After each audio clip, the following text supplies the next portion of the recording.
ৰাতিপুৱা এয়া বীৰৰ কাৰণে খানা বনাবলৈ লৈছোঁ। আজি একেবাৰে শ্বৰ্টকাট এটা খানা বনাম, কাৰণ ইমানেই বেছি লৰালৰি হৈছে, মানুহজনৰ অফিচ যাবলৈ দেৰি হৈছে, সেইকাৰণে একদম সোনকালে হোৱা কিবা এটা বনাম। মিঠা আলু আছিলে ফ্ৰিজত 3টা, তাকে এয়া পানী অকণমান দি বইল কৰিবলৈ লৈছোঁ। 3টা বাৰু তাক নিদিওঁ, 2টা আমি খাম, তাক এটাহে দিম। একেলগে বইল কৰি লৈছোঁ, 3টামান চিটি দিম আৰু এয়া 3টা চিটি দিয়াৰ পিছত এইখিনি হৈ গ'ল ধুনীয়াকৈ। এতিয়া মই আলুখিনি পানীৰ পৰা টুকি লৈছোঁ আৰু ইয়াৰে এটা আলু মই পিটিকা কৰিম আৰু বাকী এইফালে গৰম কৰিছোঁ অকণমান মই গাখীৰখিনি ধুনীয়াকৈ বইল হ'বলৈ দিম। এতিয়া এয়া মিঠা আলু সিজোৱা পানীখিনিটো পূৰা গৰম হৈ আছে। সেই গৰম পানীখিনিতে মই এতিয়া ইয়াৰ পৰা পিঠাগুড়ি দিম নিজৰ জোখমতে। এইখিনি পিঠাগুড়ি মানে মায়ে মোক দি পঠিয়াইছিলে, একদম ধুনীয়াকৈ ভাজি থোৱা পিঠাগুড়ি। আপোনালোকে এবছৰৰ ওপৰৰ বেবীক এনেকৈ পিঠাগুড়ি মোৰ দৰে দিব পাৰিব দেই। আৰু এয়া পিঠাগুড়িখিনি দি ধুনীয়াকৈ মিক্স কৰি ল'লোঁ। তাৰপিছতে ইয়াত মই দি দিম এতিয়া পিটিকি ৰখা মিঠা আলুটো দিয়াৰ পিছত ইয়াতে দিছোঁ বাটাৰ আৰু অকণমান গুড় দিছোঁ। গুড়টো নিদিলেও হয়, যিহেতু মিঠা আলুটো মিঠায়ে হয়, তথাপিতো মই আৰু অকণমান বেছি সোৱাদ কৰিবলৈহে গুড়টো দিছোঁ। আৰু বীৰে মোক পূৰা চাই আছে। ধুনীয়াকৈ গোটেইখিনি মিক্স কৰি দিছোঁ। এতিয়া অকণমান পনীয়া পনীয়া লাগিছে, যিহেতু মানে পানীখিনি অকণমান বেছি আছে, কিন্তু অলপ পাছত এইখিনি ডাঠ হৈ যাব নিজে নিজে এনেকৈ গুলি থাকিলে, কাৰণ পিঠাগুড়িটোৱে যিহেতু পানীখিনি শুহি ল'ব, অলপ পাছত নিজে নিজে ডাঠ হৈ আহিব। আৰু এয়া দেখিছেনে, গোটেইখিনি ধুনীয়াকৈ ডাঠ হৈ গ'ল। আৰু ইয়াত দি দিছোঁ এতিয়া জোখমতে গাখীৰ, ধুনীয়াকৈ মিক্স কৰি দিছোঁ। আৰু ইনষ্টেণ্ট একদম মোৰ পিঠাগুড়িৰ জলপান বীৰৰ কাৰণে ৰেডি হৈ গ'ল। মোৰ যেতিয়া হাতত মানে সময় খুব কম থাকে, তেতিয়া মই এনেকুৱাকৈ পটককৈ বনাই খুৱাওঁ, কাৰণ এইখিনি সিজাব নালাগে, ধুনীয়াকৈ ভাজি থোৱা আছে। গৰম পানী বা গৰম গাখীৰতো দিব পাৰে। আৰু মিঠা আলুটোতো অপশ্যনেল হয়, মই নিজৰ আছিলে কাৰণে আজি মিলাই দিছোঁ, কিন্তু নহ'লে ডাইৰেক্ট গৰম পানী বা গৰম গাখীৰত গুলি খুৱাব পাৰিব। এতিয়া বীৰক খুৱাই লওঁ। বীৰে এয়া দেউতাকৰ লগত টিভি চাই আছে। ৰাতিপুৱা সময়ত বীৰে দেউতাকৰ লগত অকণমান টিভি চায়, কাৰণ তাৰপিছত গোটেই দিনটো যিহেতু দেউতাকক নাপায়েই। আৰু এয়া এতিয়া দুপৰীয়াৰ টাইম, অঞ্জু আহিছে। অঞ্জুৱে বীৰৰ চুলিখিনি কাটি দিছে। বীৰৰ মানে চুলিখিনি একদম দীঘল হৈ গৈছিলে, কেঁকুৰা। সি আমাক আঁচুৰিবলৈও নিদিয়ে, কাটাবলৈও নিদিয়ে, বেলেগকো কাটিবলৈ নিদিয়ে। সেইকাৰণে অঞ্জুৱে বোলে ময়ে কাটি দিওঁ। তাইক আকৌ চব কৰিবলৈ দিয়ে, মানে তাইক ভাল পাই যে। তাই বুদ্ধি কৰি মোবাইলটো দেখুৱাই দিছে, সি ধুনীয়াকৈ চাই আছে আৰু চক ইমান ধুনীয়াকৈ কাটিবলৈ দিছে, কোনো দিগদাৰেই কৰা নাই। আমি হ'লে কেঁচিখনো নিব নোৱাৰোঁ, ফণীখনো ওচৰলৈ নিব নোৱাৰোঁ, না কাটিবলৈ দিয়ে। কাটিবলৈতো নিদিয়েই বাৰু, মানে আমাক চুলিখিনি আঁচুৰিবলৈও নিদিয়ে। সেইকাৰণে তাই ধুনীয়াকৈ কাটি দিছে।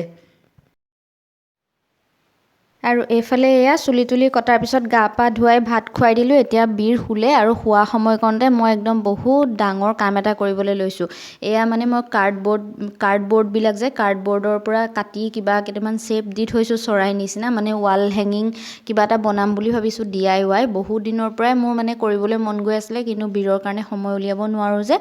এইকণ সময়ত মোৰ শুবলৈও মন যায়, সি শোৱাৰ সময়কণত, কিন্তু বোলো নহয়, শুই থাকিলে কাম নহ'ব, কাৰণ ভাল লগা কামবোৰ মোৰ সদায় এনেকৈ থাকি যায়।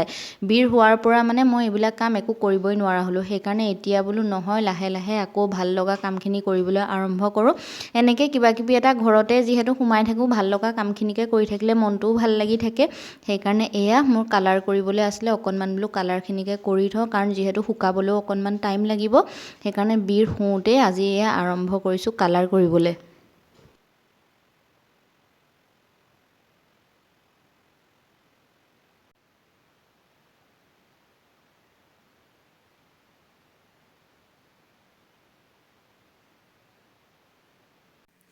এইখিনি এতিয়া এনেকৈ শুকাবলৈ দিছোঁ, মানে অকল এটা কালাৰহে কৰিছোঁ। ইয়াৰ ওপৰত আৰু বেলেগ কালাৰ কৰিবলৈ আছে, কিন্তু মানে একেলগতে কৰিব নোৱাৰোঁ নহয়, এইখিনি শুকাব লাগিব।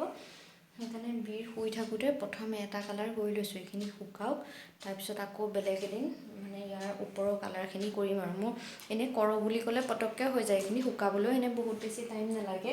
ইয়াৰ ওপৰত বেলেগ কালাৰ অলপ পিছতে মাৰিব পৰা হ'বই, কিন্তু বীৰৰ পৰা নোৱাৰোঁ নহয়। এতিয়া এইখিনি শুকাই পেলাই বেলেগ কালাৰ কৰালৈকে বীৰ উঠিয়ে যাব। থপিয়াই কৰা, নহ'লে মানে একদম বহুত সোনকালেই হৈ যায়। এতিয়া থাকক, আজিলৈ ইমানেই কৰিলোঁ, আৰু এইখিনি এতিয়া থাকক, শুকালে আকৌ বেলেগ কালাৰ কৰিম। এতিয়া ময়ো অকণমান ৰেষ্ট লৈ লওঁগৈ বীৰৰ ওচৰতে। এতিয়া হৈ গ'ল গধূলি, মানুহজনো অফিচৰ পৰা আহি পালে, বীৰ মানুহজনৰ লগত খেলি আছে আৰু এইফালে আহিছে অঞ্জুৱে বোলে মই চাহ বনাওঁ, সেইকাৰণে অকণমান আজৰি পাওঁতে ৰ'ব নোৱাৰিলোঁ, যিহেতু দিনত অকণমান কালাৰ কৰি থৈছিলোঁ সেইখিনি শুকালে, মই বোলো নহয় আজি সময় পাওঁতে আৰু অকণমান কামটো আগবঢ়াই থওঁ। এতিয়া আকৌ লাগি গ'লোঁ তাত মানে বেলেগ কালাৰবিলাক কৰিবলৈ। অঞ্জু আহিছে, তাই চাহ বনাই আছে। এনেকৈ কোনোবা এজনী আহিলে মানে কোনোবা মানুহ এটা থাকিলে মোৰ অকণমান সহায়ো হয় আৰু মানে কি মোৰ নিজৰ কামখিনি কৰিবলৈ অকণমান সুবিধা উলিয়াব পাৰোঁ আৰু। আজি তাই আহিছে কাৰণে চান্সতে পূৰা ডান্স মাৰি লৈছোঁ।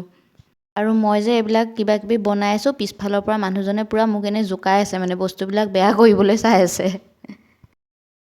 আৰু এইফালে চাওক প্ৰায় মোৰ কালাৰ কৰি শেষ হৈছেগৈ আৰু এনেকৈ এতিয়া থৈ দিছোঁ শুকাবৰ কাৰণে।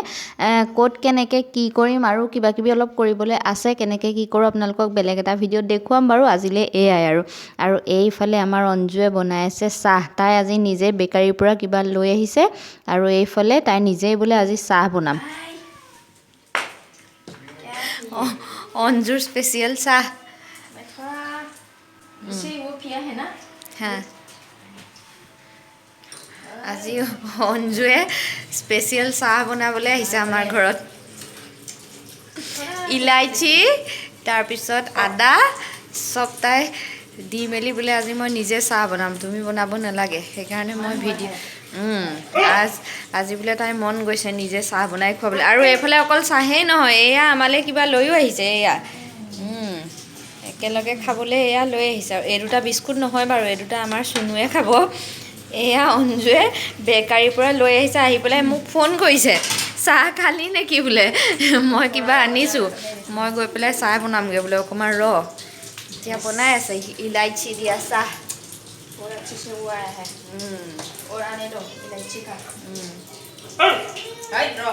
আৰু এয়া আমাৰ চুনু তেদি দুইজনী তলত বহি আছে এয়া খাবৰ কাৰণে। দেখো দোনো কো লাইন মে।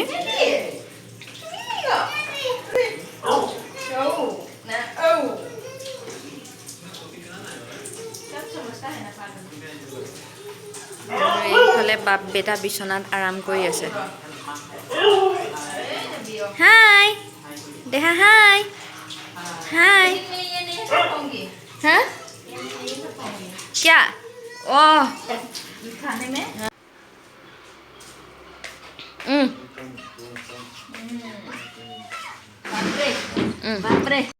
আৰু এইফালে এতিয়া বিচনাত বহি বহি আমাৰ চবৰে চলি আছে চাহৰ আড্ডা। এনেকৈ তাইও যদি গধূলি আহে আমাৰ লগে ভাগে সদায় চাহকাপ খাই ভাল লাগে, নহ'লে আমি দুটা সদায় অকলে অকলে বৰ লাগি থাকে। বীৰেও আমনি পায়, আমিওনো কি আৰু একে দুটা মানুহে কথা বতৰা পাতিম, কি কথা পাতিম কি কৰিম।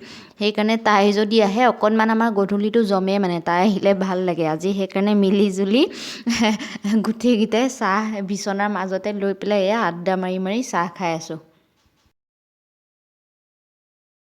আৰু আজি অঞ্জুৱে অকল চাহ বনোৱাই নহয়, এইফালে এয়া অঞ্জুৱে মাংস বনাই আছে।